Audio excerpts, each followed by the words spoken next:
Hello guys, welcome back to my channel. My name is Shivani Sharma.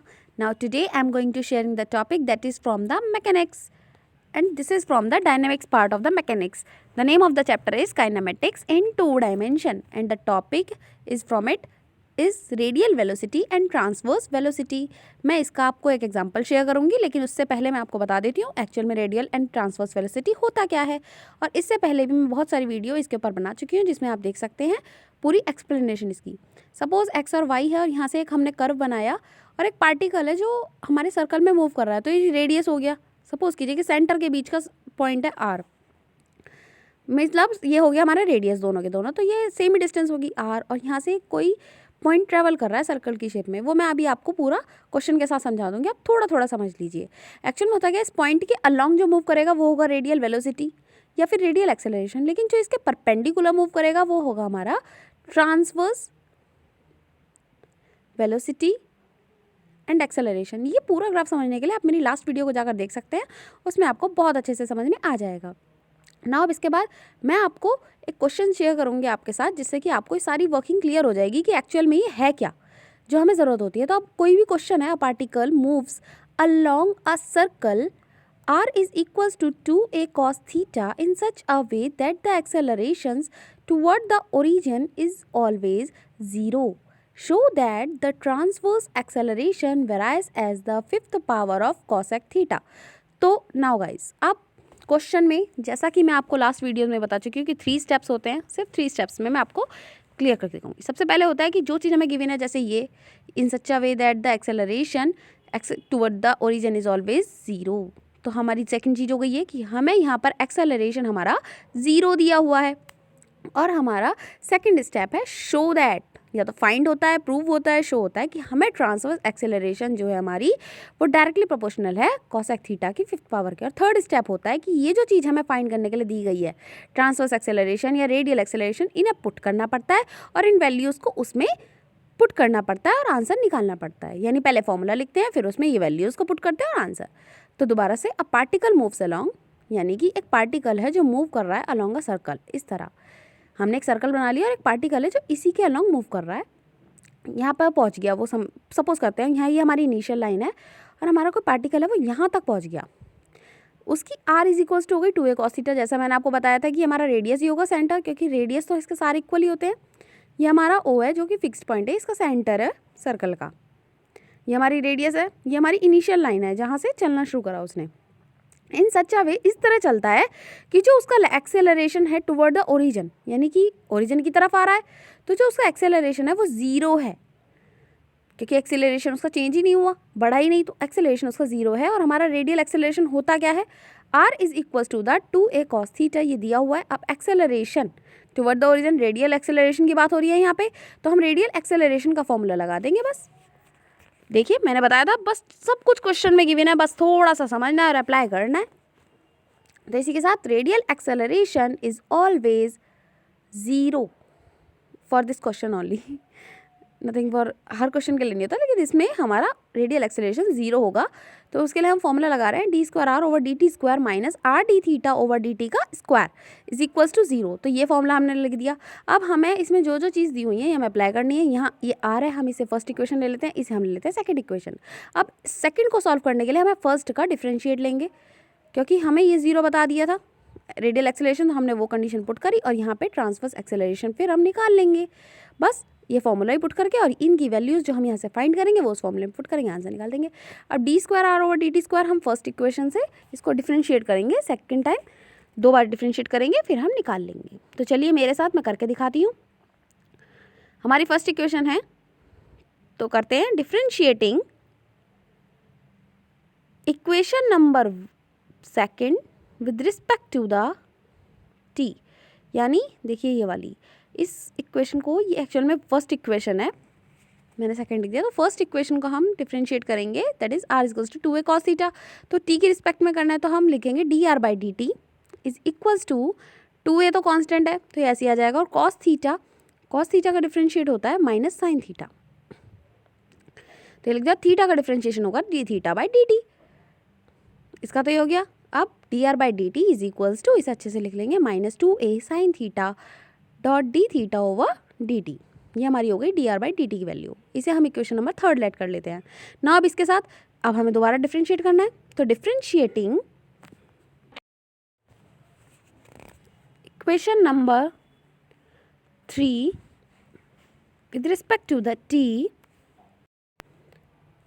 We get, अब differentiate इसे करेंगे तो हो जाएगा d²r/dt² is equals to, minus का माइनस ही रहेगा और 2a हमारा कांस्टेंट है तो ये भी ऐसे ही रहेगा और बाकी सबका डिफरेंशिएशन 2a। अब देखिए यहाँ पर हम प्रोडक्ट रूल अप्लाई करेंगे, साइन थीटा को ऐसे ही लिखेंगे, इसका डिफरेंशिएशन कर देंगे, फिर d θ/dt को लिखेंगे और साइन थीटा का डिफरेंशिएशन कर देंगे। तो चलिए करके दिखाती हूँ। साइन थीटा को हम ये छोड़ेंगे और d θ/dt का डिफरेंशिएशन करेंगे तो हो जाएगा d²θ/dt का स्क्वायर। अब यहाँ पर इसे हमारा एक पार्ट तो हो गया, अब माइनस का साइन फिर लगाएंगे और 2a फिर लिख देंगे। इस बार हम साइन थीटा का करेंगे और d θ/dt को ऐसे ही लिख देंगे। तो चलिए लिख देते हैं, d θ/dt को हमने लिख दिया और साइन थीटा का करेंगे तो होगा कॉस थीटा। तो कॉस थीटा और फिर थीटा का डिफरेंशिएशन भी होगा क्योंकि साइन थीटा का करा, थीटा का होगा d θ/dt। अब इसे सॉल्व कर लेते हैं अच्छे से।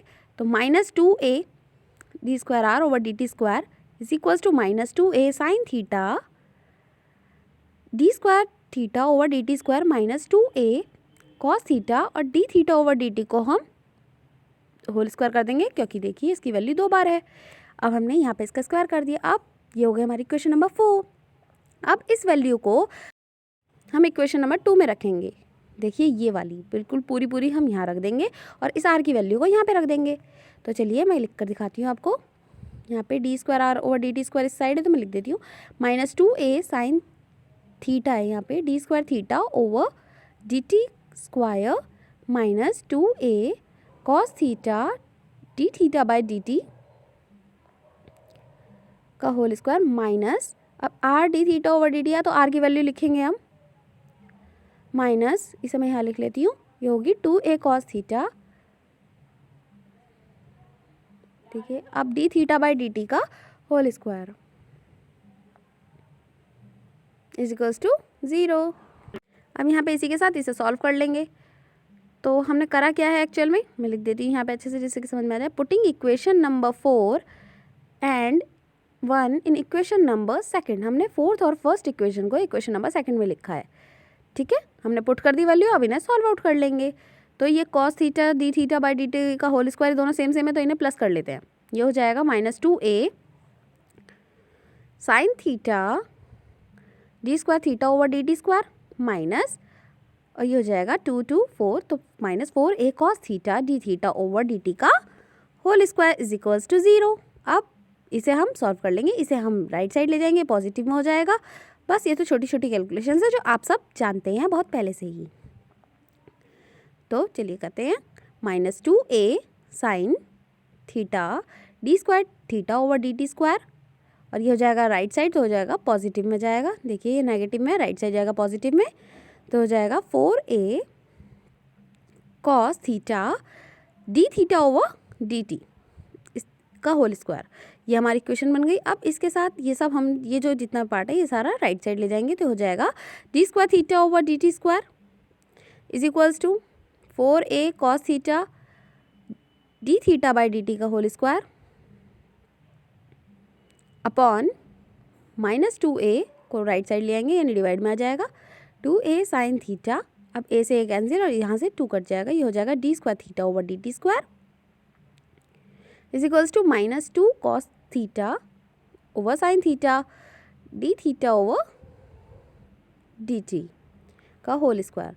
अब अगर मैं d θ/dt की पावर को खोल लूँ, यानी कि 2 अलग अलग लिख लूँ, छोटा सा एडिटिंग करनी, ज़्यादा कुछ नहीं, छोटा सा मॉडिफाई करना है बस अपनी इक्वेशन को थोड़ा सॉल्व करने के लिए, ईजी करने के लिए। d²θ/dt² is equals to -2 cos theta over sine theta d θ/dt वो हम 2 बार लिख लेते हैं। तो क्या मैं कुछ गलत कर रही हूँ? नहीं ना, बिल्कुल सही कर रहे हैं हम लोग, तो हम ऐसा कर सकते हैं। तो अब हम इसे ले आएंगे लेफ्ट साइड, d²θ/dt² जो कि आएगा डिवाइड में d θ/dt -2 cos theta over sine theta d θ/dt। तब ना इसके बाद हम करेंगे इंटीग्रेशन करेंगे क्योंकि हमने बहुत इजी बना लिया है। अब इसे इंटीग्रेशन करने में हमें आसानी हो जाएगी, इसलिए हमने ऐसा करा है। तो इंटीग्रेटिंग